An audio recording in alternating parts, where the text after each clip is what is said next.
Alhamdulillah rabbil alamin arrahmanir rahim maliki yaumiddin. Iyyaka na'budu wa iyyaka nasta'in ihdinas siratal mustaqim. Shiratal ladzina an'amta 'alaihim ghairil maghdubi 'alaihim waladdallin. Amin. Allahumma salli Allahumma zidna ilman warahmatan. Ini bahasa saya langsung ya. Tak terikat dengan ini. Bismillahirrahmanirrahim. Apabila mendapatkan bagi seorang mereka itu bala atau suatu cobaan, niscaya dianugerahi oleh Allah Ta'ala akan orang mendapat bala dan cobaan ini sebaik-baik adab. Jadi orang yang dapat bala atau cobaan itu cara Allah membuat dia ya adabnya itu lebih bagus di hadapan Tuhan. Mungkin di dalam bala itu ada bahasa-bahasa pengajaran-pengajaran yang datang dari Allah untuk mendidik jiwanya supaya lebih beradab, lebih bagus, supaya di dalam memakai keamanan itu dengan benar. Itu cara Allah lah mendidik dia itu. Kejahirannya bala, kejahirannya cobaan. Itu tempat kejahirannya.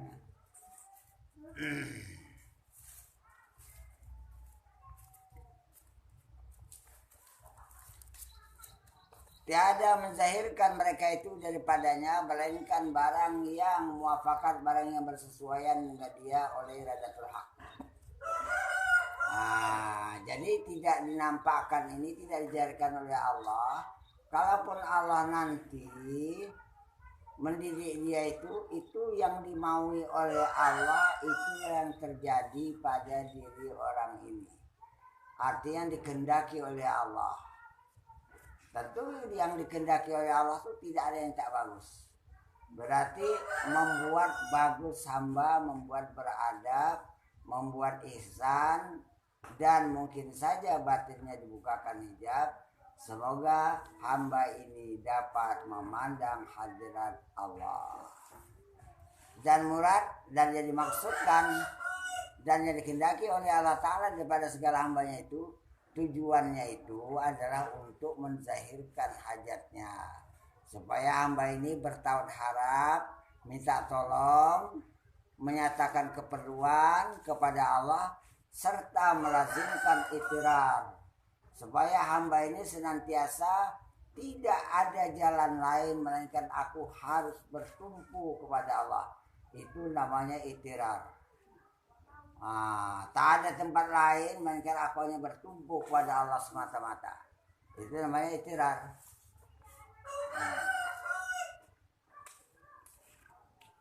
Harus menyerah, harus bertumpu kepada Allah.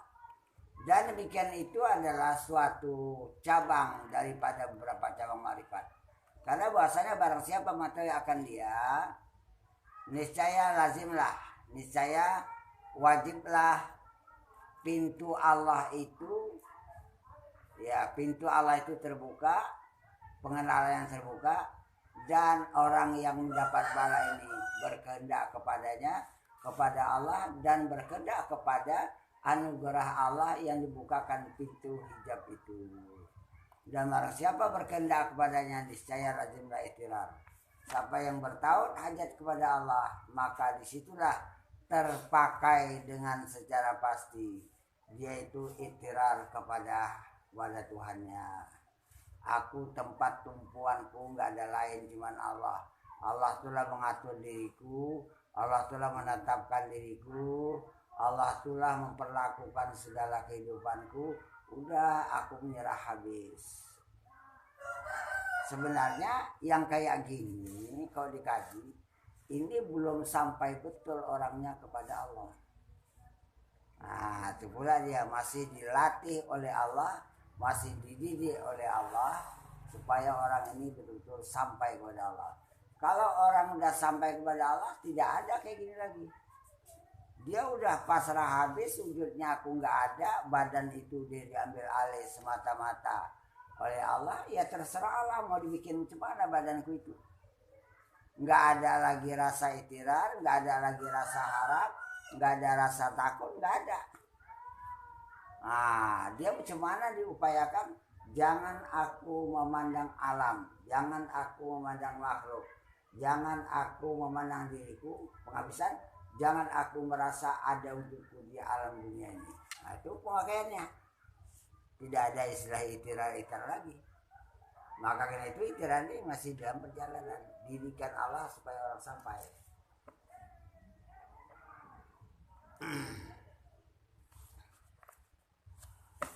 Karena ini kendaki dalam adabul haq itu bahwa ada Allah, tak ada lagi engkau. Jadi ini yang dituju. Macam mana badanku ada, tapi aku udah nggak ada. Macam mana alam ada, tapi aku nggak mandang alam. Cuman ada cuma wujud Allah. Inilah dilazimkan dalam setiap nafas. Maka mereka itu menjauh betul-betul daripada mendekati alam. Supaya apa? Jangan terpandang alam.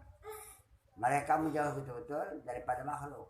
Supaya apa? Supaya jangan ada tumpuan kepada makhluk. Makhluk itu urusan Allah. Alam itu urusan Allah. Diriku harus fana. Badanku itu alam. Alam itu dalam pengurusan Allah. Aku nggak tahu, aku nggak mencampuri, dan aku tidak harus ikut lagi dalam mengatur diriku.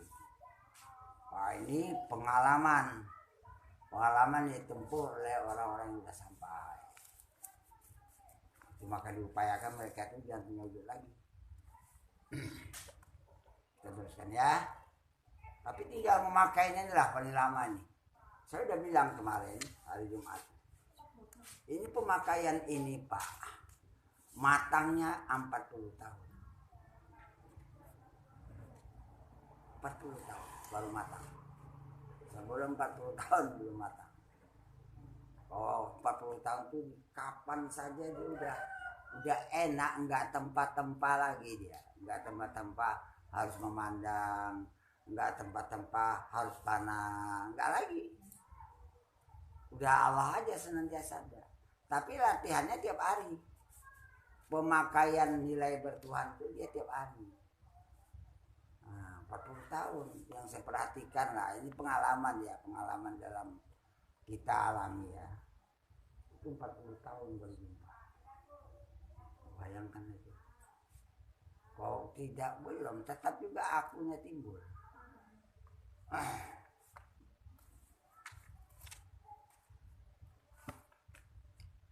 Tinggal melazimkan bagaimana Allah ada, aku terus nggak ada. Kita teruskan sampai mana tadi ya? Dan tiada. Hah? Oh, ke bawah ya. Dan itulah makam yang terlebih memberi manfaat bagi orang, bagi orang yang salik, bagi orang yang masih berjalan menempuh perjalanan. Kan belum sampai dia, masih salik dia.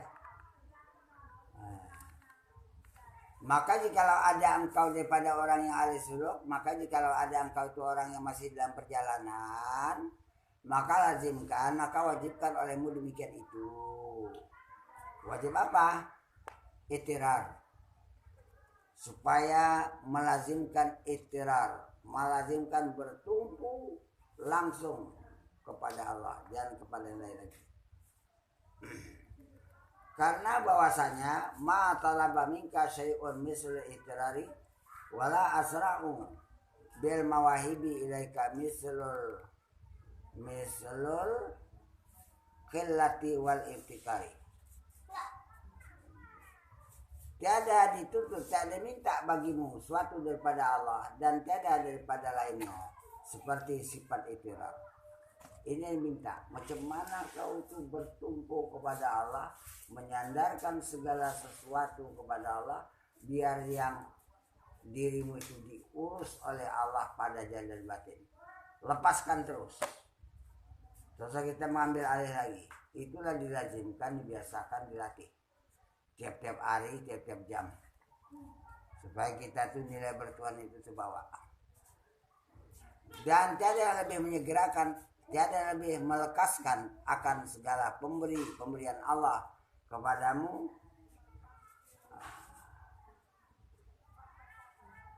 ya kepadamu itu, melainkan ada rasa zillah dari pikiran. Apa zillah? Merasakan aku nggak ada apa-apa, aku hina, aku perlu melihat, aku hina, aku perlu mendengar, aku hina, nggak punya ilmu, aku perlu ilmu, aku perlu petunjuk. Nah tuh merasakan nggak punya apa-apa tuh zillah. Karena yang mulia-mulia pada badan itu Allah punya. Maka yang mulia-mulia ada pada badan itu Allah punya, itulah namanya dia fakir. Setelah fakir, kenapa fakir? Ya karena aku ikhtiar. Karena tempat bertumpu berhajatku cuma kepada Allah. Jadi lazimkan dulu itilah. Jangan ada merasa mulia sedikitpun. Nah, rasa mulia itu jangan ada. Kalau enggak bisa jadi hamba nanti. Walaupun kita orang hebat, walaupun ilmu kita banyak, walaupun kita orang derajat tinggi, tapi zillah itu tetap diminta untuk dipakai di dalam harian. Soal tinggilah, orang ini nggak aku cari. Soal kayalah, bukan ini aku cari. Aku cemana dengan Allah itu jangan salah. Yang mulia Allah, yang hina aku. Itu namanya zillah.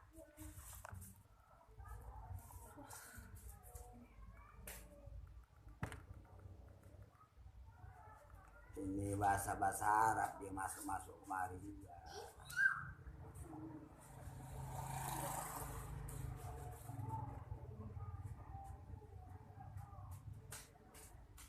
Ya. Dan tiadakah? Nah, gimana gini? Oh itu ya. Ini tiga. Bermula ya. Bermula ikhtiar hamba itu yaitu mana? Ya, menentukan segala sifat ubudiyah, menetapkan pada dirinya dia memakai benar-benar sebagai hamba. Mana dikatakan sebagai hamba? Hamba itu pertama dimiliki, itu umum. Hamba itu dikuasai. Hamba itu diatur oleh Tuhan. Nah, kalau kita merasa diatur oleh Tuhan, dimiliki oleh Tuhan, nggak memiliki apa-apa, dikuasai oleh Tuhan, ini udah memakai hamba. Ini ringkas dia. Tak ada ibadat, tak ada apa ikhtiar, nggak ada. Ikhtiar Allah aja lah. Dan karena demikian itu reda dengan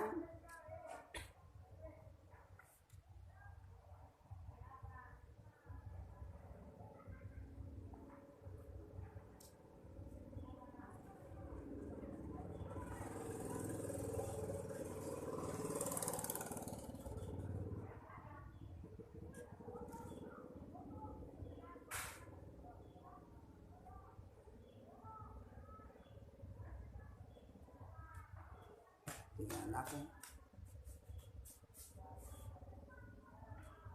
Reda dengan hamba itu suatu yang terbesar.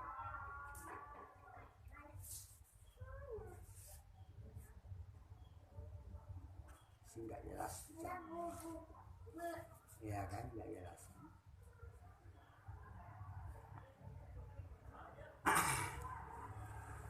Bisa terus.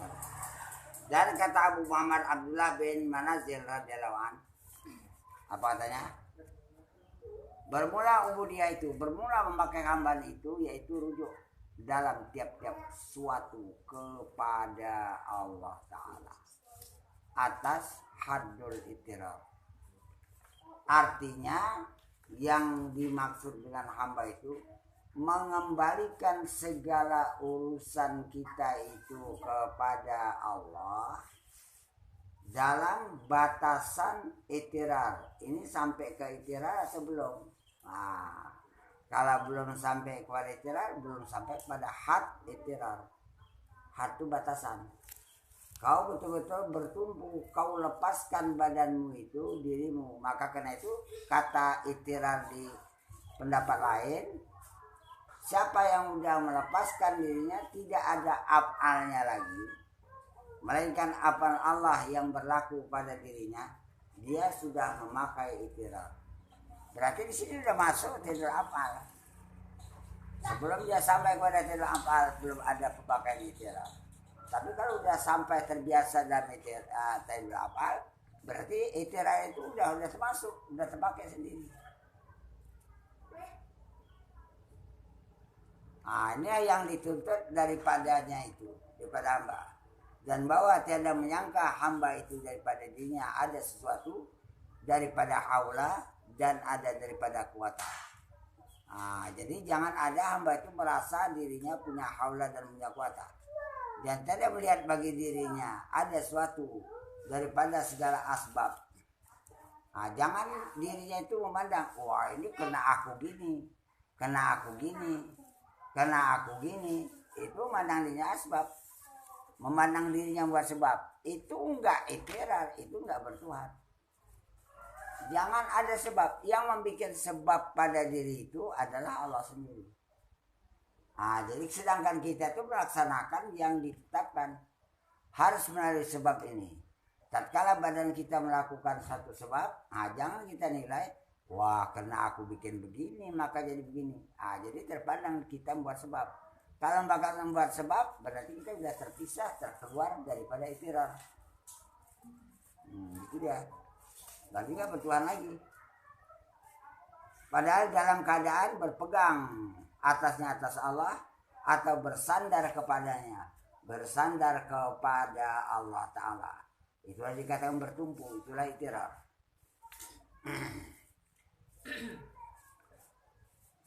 Dan adalah seumpama menempati orang yang karam di dalam lautan. Tiada dilihatnya bagi yang menolongi dia, melainkan cuma Tuhannya. Dan tiada diharapnya bagi yang melepaskan dia daripada binasa seorang lain pun, melainkan daripada Tuhan. Ini pengalaman betul. Awak pernah cari kayu di masuk ke palu ular di depan jalan halus, kawan pasti jerai sewa kapal, sewa sampan 18 sekali keluar di lautan lepas, rencana tidak motong ke canggang ke kuala besar ular.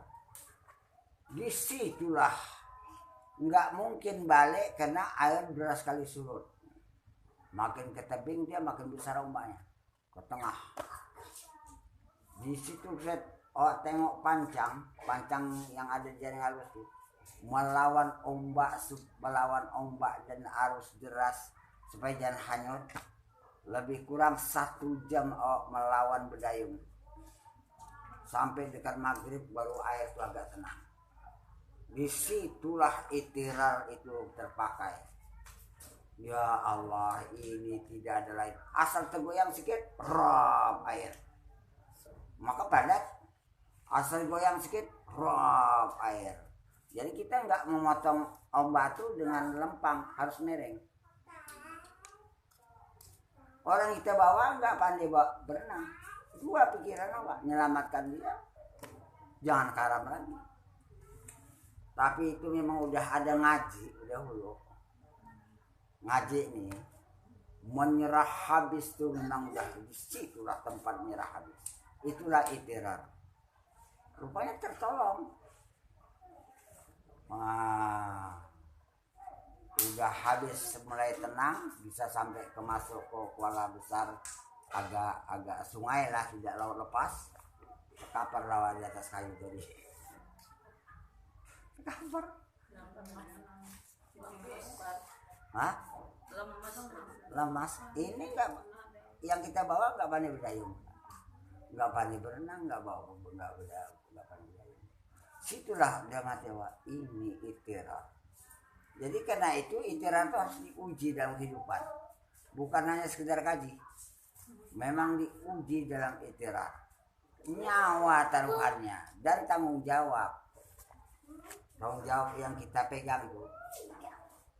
Wah, kalau nggak betul-betul bertumpu kepada Allah, baru lepas. Oh ini iktirar. Udah ngaji pula. Baru tahu ini rupanya pemakaian itirar. Bertumpu habis. Wah, berusaha tapi bertumpu. Berusaha mana? Supaya jangan hanyut. Kok tidak kau terlepas. Potong tengah sana tuh. Nah, bertahan supaya jangan hanyut aja deh support. Saya tengok panjang kita bergerak. Maka air deras pasang besar sederas-derasnya. Itu yang kita lawan dengan berdayung. Macam mana supaya jangan kalah dengan bawaan air deras. Jadi berusaha, itirar. Wah, itulah namanya itirar tadi itu. Jadi memang harus pengalaman. Harus dialami rupanya Allah uji. Dan kata setengah orang barang siap orangnya arif. Bermula itirar itu ani. Yang berdiri antara kudrat Tuhannya. Maka diangkatkannya kedua tangannya kepadanya dengan meminta, arti minta tolong, maka tiada dilihatnya antaranya dan antara Allah itu suatu amal kebajikan apapun yang mustahik padanya. Jangan dianggap kita mempunyai amal bagus. Ada orang mengandalkan amal, merasa amal bagus, dia minta tolong seakan-akan dia kabul. Tidak ada di hadapan Allah waktu itu amal siapapun. Adalah Allah menyelamatkan daripada bencana, bahaya, dan ujian berat. Melainkan semata-mata fadl karunia. Bukan kita pandang aku karena banyak beramal. Tak ada itu.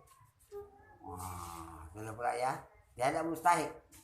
Tak ada kita ini orang berhak pada sesuatu. Maka berkata ya, kami akanlah olehmu bagiku, hai Tuhanku, dengan tiada sesuatu.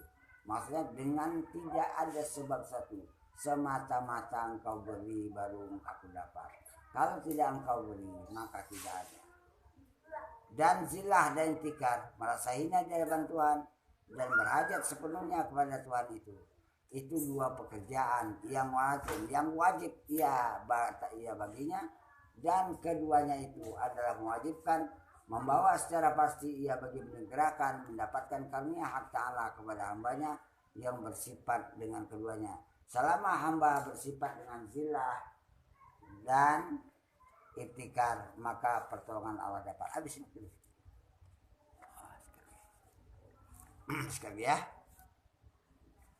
Dan kata Sa'ad radhiyallahu an, tiada jua menzahirkan hamba itu akan fakirnya kepada Allah Ta'ala dalam waktu dia mendapat pada suatu melainkan firman Allah Ta'ala bagi malaikatnya, jikalau tiada ia dengan tertanggung pada perkataanku, kalaulah orang ini tidak ada berkait dengan perkataanku, niscaya aku coba aku jawab akan itu lebih. Cuman karena aku tanggung dengan cakapku. Waktu orang ikrar, pasti waktu itu aku katakan, perkenananmu, permohonanmu ku terima. Kalau kita bertumpu pada Allah tuh, Allah bilang lebih. Jadi maka karena itu berdoa itu cara diantara kabulnya itu adalah ikrar. Artinya tempat bertumpu tak ada lain. Maka biasanya pengalaman orang kayak gini adalah waktu dalam keadaan sangat menderita, sangat susah, sangat betul-betul lah, sehingga perasaan bergantung pada Allah sangat kuat. Itu langsung Allah. Maka karena itu orang yang dizalimi itu dia langsung. Allah bilang labbaik ya. Cuman belum masanya, aku biarkan dulu di situ apa tuh. Nanti aku cabut nyawanya yang begitu.